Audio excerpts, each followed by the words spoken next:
पंचवर्षीय दानोत्सव प्रयाग महामोक्ष परिषद। आइए, पंचवर्षीय दानोत्सव से क्या पता चलता है प्यारे बच्चों, यानी कि 5 वर्षीय दानोत्सव था, यानी कि एक तो प्रत्येक 5 वर्ष में आयोजित होता था और दूसरा दानोत्सव था, यानी इसमें दान दिया जाता था। क्या दिया जाता था? दान दिए जाते थे। ठीक है, आइए बात करते हैं। प्रयाग महामोक्ष परिषद। हर्ष एक धर्म सहिष्णु व्यक्ति था, यह बात सिद्ध हो रही है, बिकॉज धर्म बौद्ध धर्म को भी मान रहा है और अन्य धर्मों को भी महत्व दे रहा है। देखिए यहां पर हर्ष के शासनकाल में प्रयाग में पंचवर्षीय महामोक्ष परिषद का आयोजन होता था और हेनसांग जो है वह भी हर्ष के समय में जो 5 वर्षीय महामोक्ष परिषद का जो आयोजन हुआ प्रयाग के अंदर, उसमें उपस्थित हुआ था। और हेनसांग जिस समय उपस्थित होता है वो हर्ष के जीवन का छठा सम्मेलन होता है। ठीक है, तो वह हर्ष के शासनकाल का छठा सम्मेलन था जब हेनसांग जो है शामिल होता है। छठी महामोक्ष परिषद लगभग 643 से 644 ईस्वी में आयोजित की गई थी। यानी कि ऐसा बताया जाता है कि जो कन्नौज महासभा है, कन्नौज सम्मेलन के जस्ट कुछ समय पश्चात ही जो है इस प्रयाग महामोक्ष परिषद का क्या होता है? आयोजन होता है। यह सम्मेलन 75 दिन तक चला था। इंपॉर्टेंट है, दिनों की संख्या याद रखना, उसकी भले मत रखना कि 20 दिन और 21 दिन, इसका याद रखना 75 दिन तक चला था। इसमें 18 देशों के राजा उपस्थित हुए थे। दत्त राय चौधरी और मजूमदार के अनुसार जो है 20 राजा इन्होंने बताए हैं। ठीक है, 18 देशों के राजा और कहीं कहीं यहां पर ये बताते हैं 20 देशों के राजा। ठीक है, याद रखना। समारोह के प्रथम दिवस पर महात्मा बुद्ध, पहले दिन क्या हुआ? देखिए 75 दिन चलता था ये, जिसमें समारोह के पहले दिन क्या हुआ? महात्मा बुद्ध। दूसरे दिन क्या हुआ? आदित्य यानी सूर्य, तथा तीसरे दिन ईश्वर सेन यानी शिव की पूजा की जाती थी, है ना। तो देखिए यहां पे धार्मिक सहिष्णुता का उदाहरण मिल रहा है कि नहीं मिल रहा?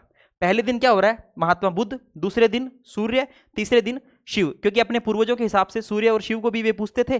पुष्यभूति स्वयं जो है शैव वंश का था, जो इस वंश का संस्थापक माना जाता है, जिसके नाम पर इस वंश का नाम पड़ा पुष्यभूति वंश, है ना।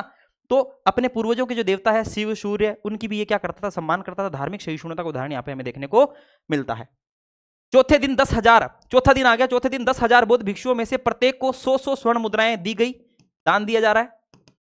फिर 20 दिनों तक, ठीक है, चौथे दिन फिर आने वाले 20 दिनों तक ब्राह्मणों तथा 10 दिनों तक बौद्धों ब्राह्मणों के अतिरिक्त अन्य धर्मावलंबियों को दान दिए गए। यानी कि पहले दिन देखिए, वापिस से देखिए, पहले दिन महात्मा बुद्ध, दूसरे दिन आदित्य, तीसरे दिन सूर्य की उपासना की गई।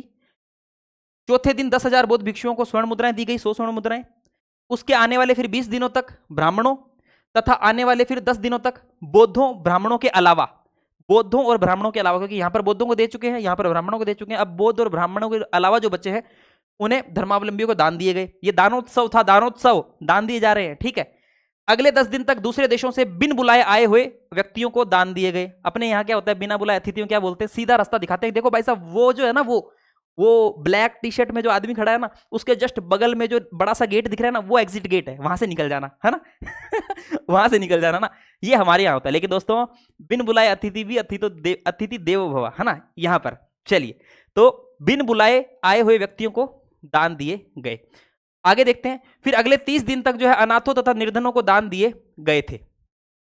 प्रयाग संगम से ही हेनसांग ने हर्ष से चीन जाने के लिए विदाई मांगी थी। यानी कि हेनसांग जो है वो यहीं से बोलता है कि भाई अब मैं चीन निकलूं, बहुत दान पुण्य हो गया, अब मुझे चीन जाना चाहिए, है ना। और आप सभी को पता है कि हेनसांग जब चीन से आता है इंडिया, तब वहां के राजा उसको परमिशन नहीं देते हैं, लेकिन जब वापस जाता है तो बड़ा ही सम्मान उसका होता है, माड़ा मुड़ा पहरा के स्वागत किया जाता है हेनसांग का। ठीक है, क्योंकि बौद्ध धर्म से संबंधित बहुत सारी जानकारियां ये लेके जाता है, यात्रा विवरण सीयू की ये लिखता है। ठीक है, चलिए, तो 30 दिन तक अनाथों व निर्धनों तक दान दिए जाते हैं।